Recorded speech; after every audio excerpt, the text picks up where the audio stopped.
রাজা কৃষ্ণচন্দ্র দরবারে বসে সভাসদরা ফিসফিস করছে।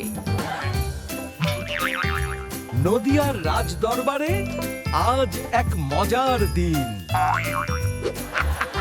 আজ রাজসভায় সবাইকে খুশি করার দায়িত্ব গোপাল ভাঁড়ে। গোপাল মাথা চুলকোচ্ছে, হঠাৎ বুদ্ধি। সবাই যদি একসাথে খেতে চায় তবে একটাই সমাধান, মাছের চাওয়ান। এতে আছে মাছও ভাতও, এক হাঁড়িতে সবটা।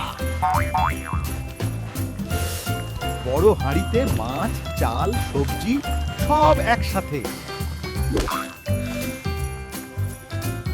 গোপাল এমন এক রান্না শুরু করলো যা আগে কেউ দেখেনি।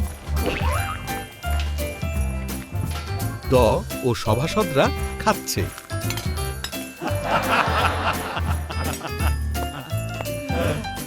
আরে, খেতে তো বেশ মজাই। রাজা ও সভাসদরা খাচ্ছে।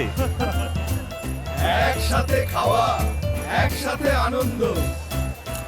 সবাই মিলে ভাগ করে নিলে আনন্দ হয় দ্বিগুণ।